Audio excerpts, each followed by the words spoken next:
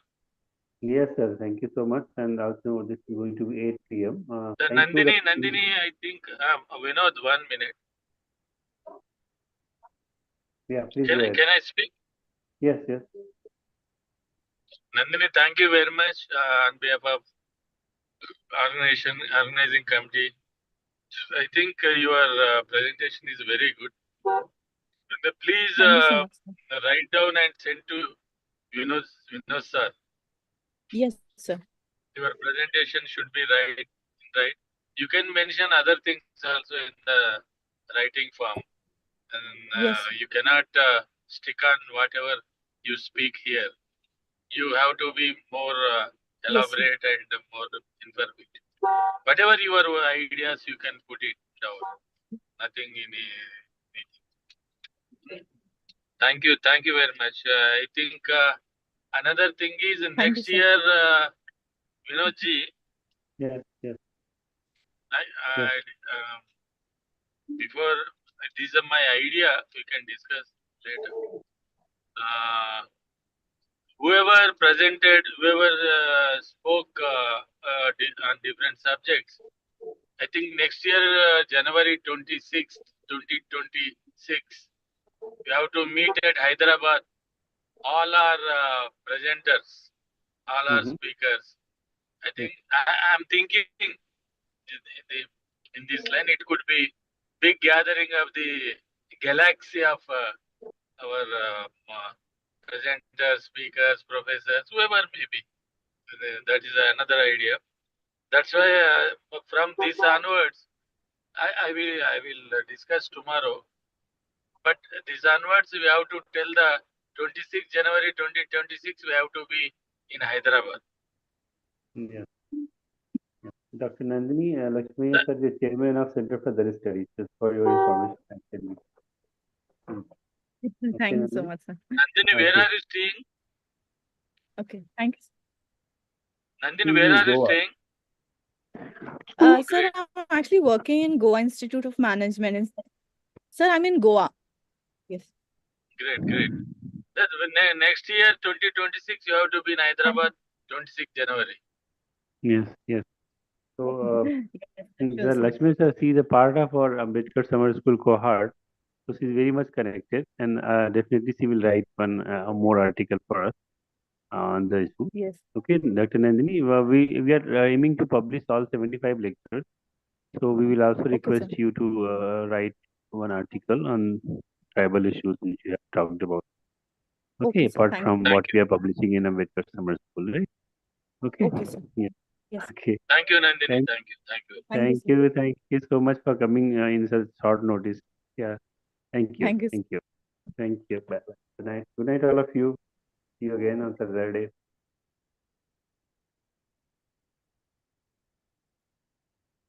Devi Mahal, thank you.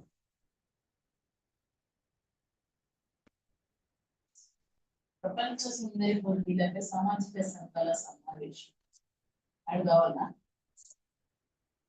అవి సామాజిక సంఘానికి అయితే సామాజిక సంఘాలు కాదన్నా అది అప్పర్ క్యాస్ట్ సంఘాలు.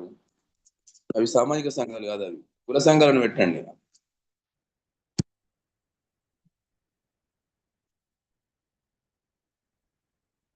అడగండి, ఏముంది,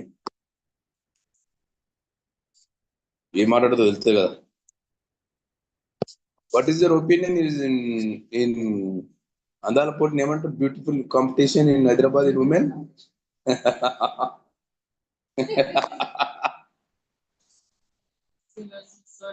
Yeah. You oppose your support. దానికోసం బాగా డెవలప్మెంట్